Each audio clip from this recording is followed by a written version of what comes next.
Frederick is a very interesting man. He represents the next generation in Monaco. He brings in a new air. His father, for the watch lovers, was Genta. So if you're wearing a Nautilus or an Audemars Piguet Royal Oak, his father designed it.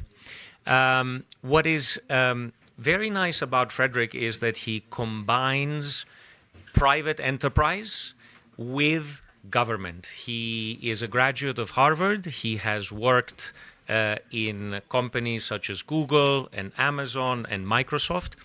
And we are delighted today to have together Monaco and Greece. We are honored to have His Serene Highness, Prince Albert II, Ephelelen, loves Greece, has really made the Greek community in Monaco, including myself, feel at home. Always, every time, very warm. Olivier Venden and many great people from Monaco, thank you for being here. Frederick, please come and let us know about the impact of AI in government.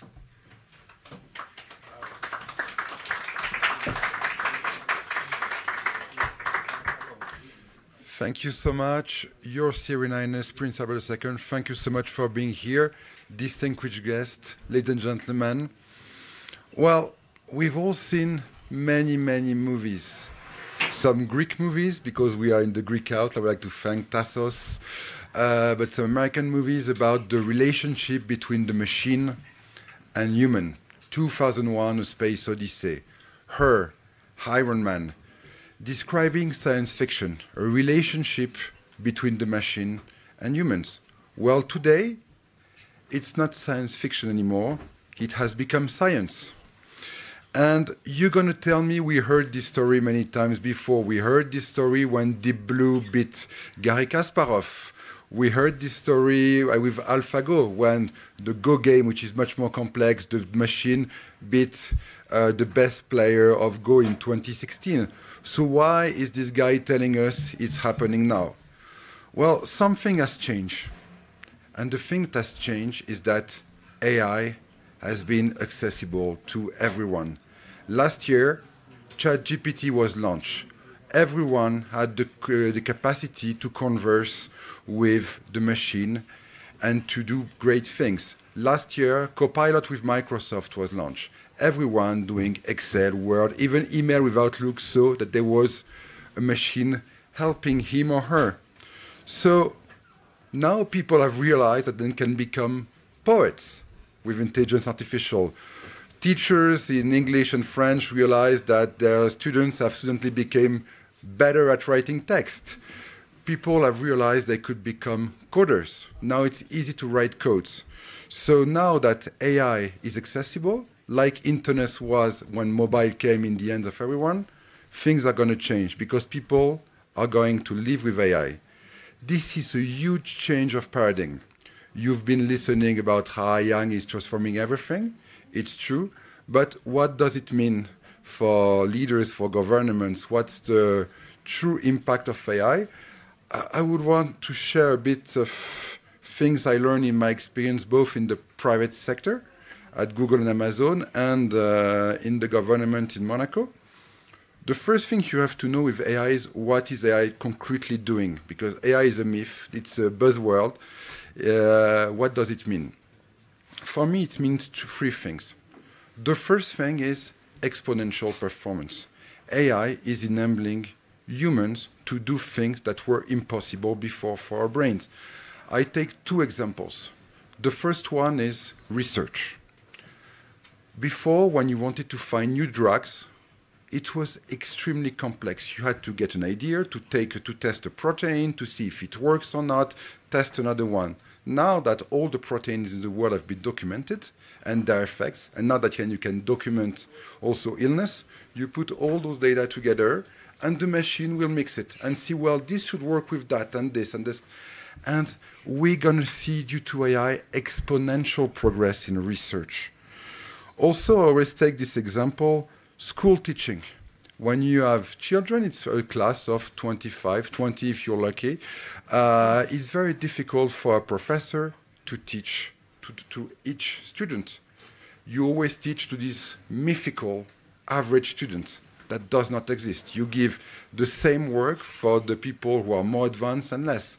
Well, with AI, the professor can give the exact good exercise to each student and increase the way our young people are learning. The second thing is what is called the AI crystal ball. We have the power to predict the future now, due to data. A study for Harvard Medical School said that with many data, we have a probability of 98% to predict if a lady is going to have or not breast cancer in the next 5 years. This is a huge impact for usage of resources, doctors.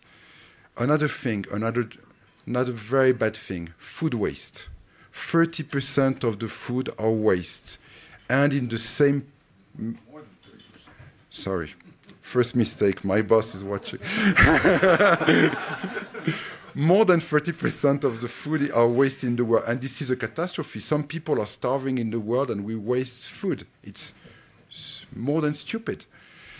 And in the same time, people don't want to waste food on purpose. It's just that we cannot anticipate exactly what are going to be the needs, what are going to be the meteor, what are going to be... Well, with AI now, we are going to be able to better predict demand, to better predict meteorology, to better predict shipping, and therefore to decrease massively the food of waste. We have the power to predict. Last one is a way to relieve people for, I would say, automated tasks. If I take the administration of Monaco, for example, we receive each year tens of thousands of administrative files.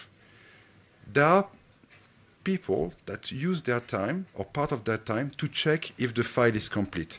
Do I have 4 pages? Is everything checked? I mean, people will use their time much better advising on how they could interact with the administration and checking the quality of the data. So, for example, in Monaco now, we are working on having some tools that are going to certify that the file is complete. It doesn't mean that it's a good file, then human will always check that, but at least if you need 4 papers, there are 4 papers. If you need 8 signatures, there are 8 signatures. There's a lot that can be automated as well to relieve people from those very difficult tasks. The second thing is, I often hear, AI is virtual. Yes and no. It's going to come more and more in the physical world.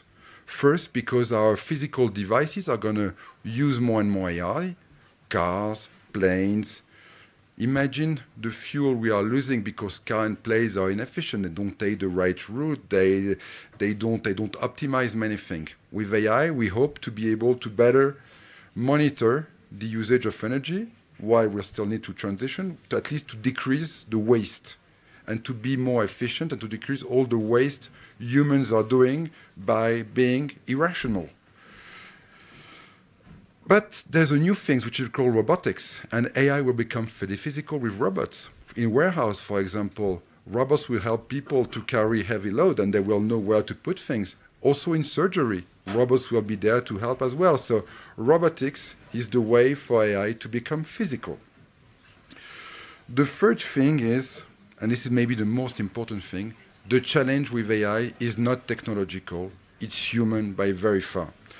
And for that, I would like to quote Steve Wozniak, founder of Apple, which you cannot think is anti-technology, who said, "We've developed enough technology.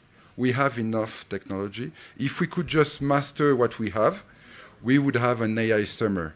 The topic is human. How do we make human learn? How do we make human accept?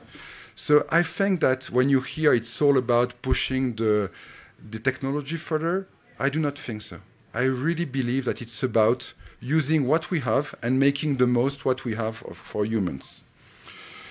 The fourth thing is, it's like every revolution, AI, and this is very true for governments, it's about infrastructure. When we invented railway, it was a massive revolution in terms of mobility. And you needed some steam machines, you need some railways. It's the same with AI. To grow AI, you need cloud computing and data platform and chips. And I would like to thank the Syrian Highness who had, for the last 5 years, push the transformation and digitalization of Monaco. We were the first country in the world in 2021 to launch a sovereign cloud, which is really the basis of AI. We'll launch next year our data platform to make sure that all the data are used positively for the government to better serve our administration and our people. And we have anticipated. Monaco has always been an amazing country and a fast-forward country on infrastructures. And we've been doing that with 5G in 2019, fiber, and the cloud. So Monaco has been really having a vision and preparing itself. And you hear many regions saying, we're going to launch a sovereign cloud, we're going to launch data platform. For Monaco, it's done due to the vision of its leader. Last but not least, it's also about investments. It's also about money. AI will generate a lot of growth. And if you're a country, if you're an investor, you have to get AI part of your strategy to gain money of this growth. A few numbers. 25% of venture capital is spent on AI today. American companies in 2021 invested 276 billion on AI research. So I think we made the case that AI will be a profound change. But change is not always positive. Change that this could be fantastic or could be dramatic. And such a deep change could be very fantastic or very, very dramatic. So I often get asked, what's your take? The first thing is we should regulate. And I think there is a huge need of regulation. Historically, on the internet, there was a kind of Darwinism, which said, let the best company play, see what emerges, and then we'll regulate. It cannot be the same with AI. I think we have to be super cautious because humans are losing part of the control. It's going in such a fast pace that we shouldn't wait to see what happened. There is no upside. We see the upside. So there is a huge need for coordination, for regulation, and for really understanding what we're doing because of pushing the needle more far. The second thing is protect yourself. AI is about making things better and better and better, which works for cyber attacks as well. Cyber attacks are becoming more and more and more intelligent. So you have to become better and better at protecting yourself because what is positive is also negative. It's the same, and this is extremely important, especially this year, that there will be a lot of key election with the relationship we have to the truth. The truth is becoming a luxury.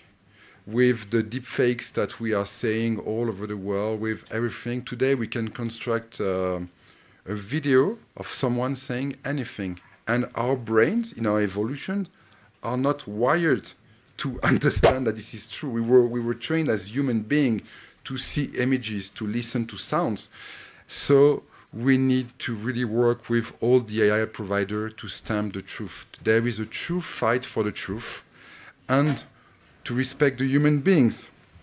Third, and I think most important, is people train and care.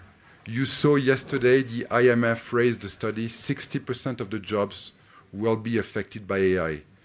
Accenture said that in a week, 40% of hours of someone's normal job will be affected by AI.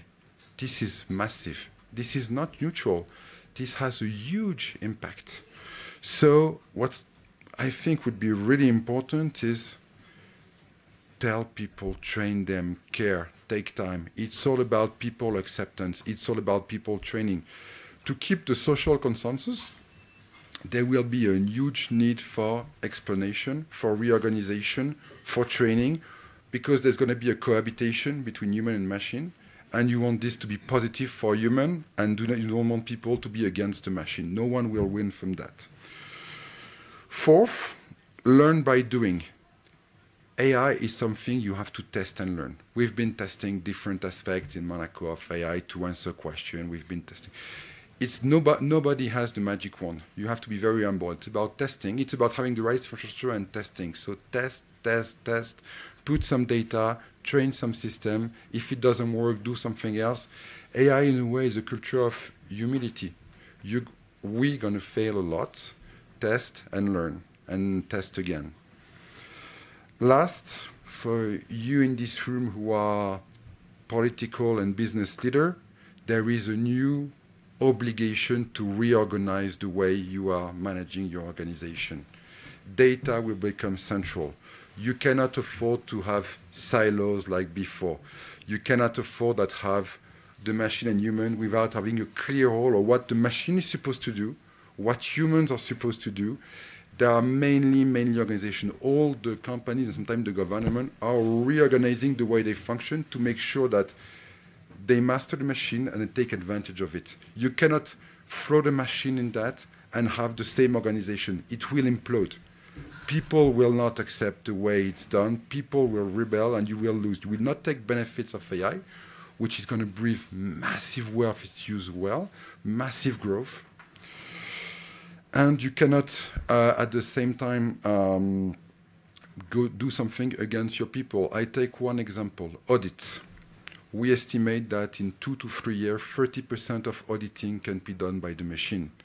It doesn't mean we don't need human. It means that humans have to control, have to take the result. If you throw the machine and do 30% and keep the same organization, there will be a fight. So no one wants to do that. So just to conclude, and thanks again for the Greek House of having me this morning to share a few ideas. We are facing a time of major challenges. It's a time, I think, where AI is going to have a lot of impact. I think it's a time where human and, I think, caution has to be used at its highest level. And there's a lot of thinking to be done now and in the coming years to make sure we do well. So very happy to engage discussion on that, because now is really a time, I think, to reorganize and to change in a positive way. Thank you.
That's obvious, and this is where regulation is going to have to happen. But if you take the filmmaking industry, like many other industry, there's also going to be a switch of business models, to be fair, because AI is going to contribute with image, and we're going to have to reinvent a way to share the value between the creators and the machine. It's the same with the insurance company in insurance model. I mean, if you have an autonomous vehicle, for example, that drives, and there is a kid if the machine chose to throw you out of the vehicle, what's the insurance, what are the values? There's going to be a lot of change to understand who is responsible for what and what is the ratio of value that should be done to the machine and to filmmaking. And that's what we have to invent. And we have to invent many, many business models, including the creative industries and the insurance model, because machines will be there. It's here. And we have to find a way for you to grow while using the machine. Well, just to give you an example quickly, it was fascinating. I just showed His Serene Highness some imagery on a Pierre de Coubertin film. He was the founder of the Olympics. And we had one voice clip of him that we found. And we did an AI exercise of taking his voice and putting words, you know, it could give you the words because he's so much of writing. And the voice was so remarkably close that if we used an AI voice, no one would tell that it is an AI generated. The world will change massively, and we have to adapt. We cannot break the machine. We cannot be as very Greece like this. This former Greek king, when they created a few million years ago, this machine was able to lift stone. And he said to the guy, yeah, I want to buy it. Oh, yeah, Your Highness, of course. So he bought it. Then he bought a hammer. I will keep my jobs. This is not going to happen.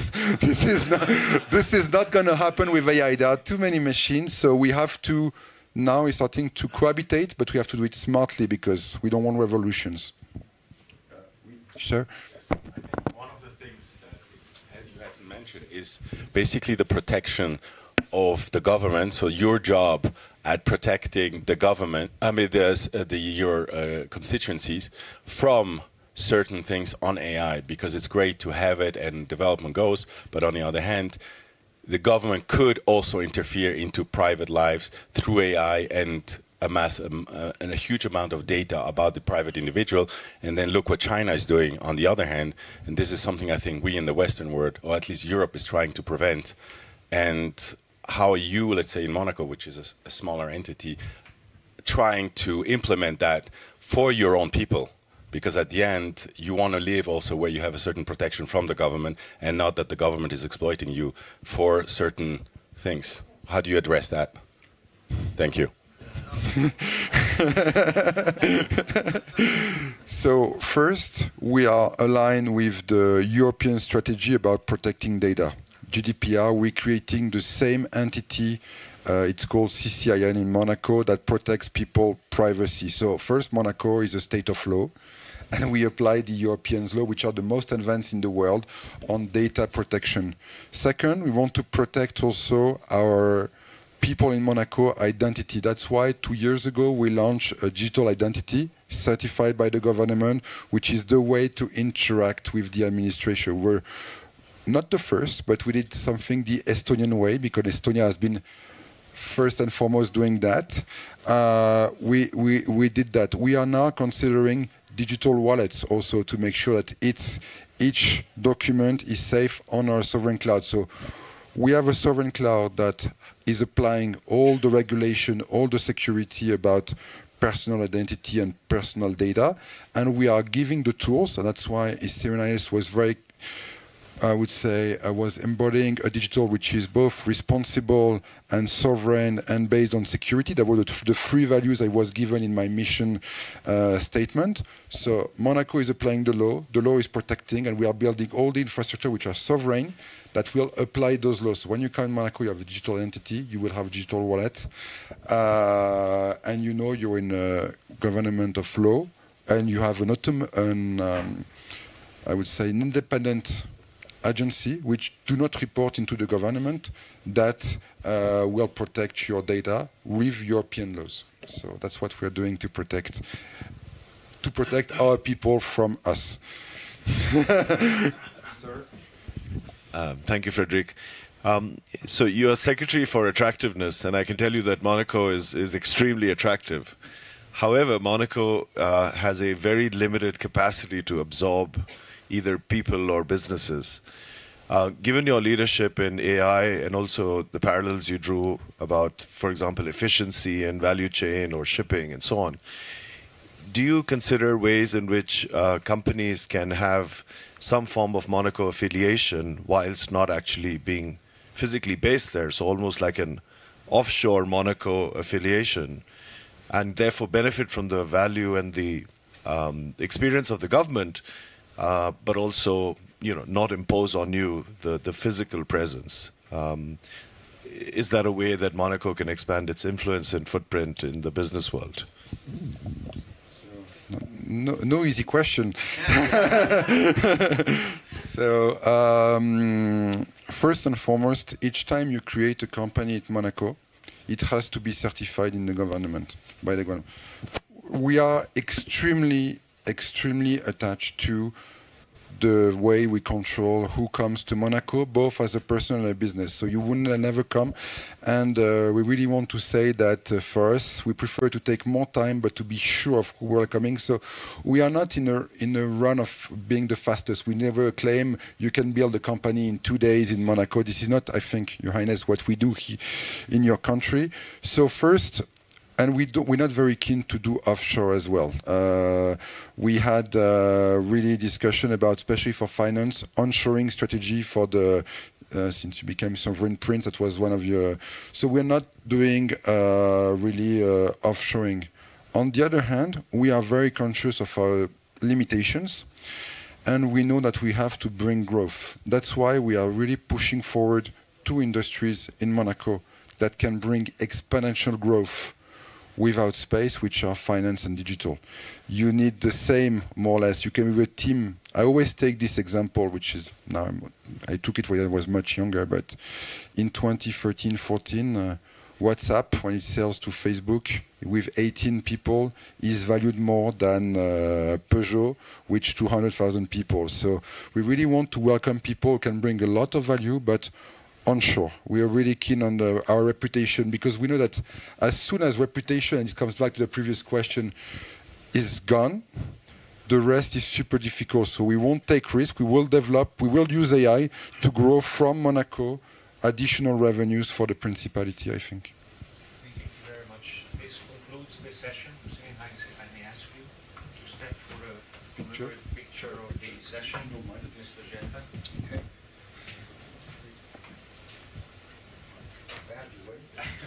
Usually helps. It's a big honor for us. Okay.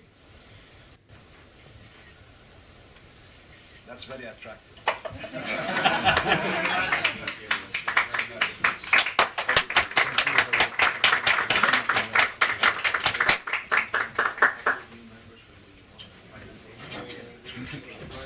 Thank you so much.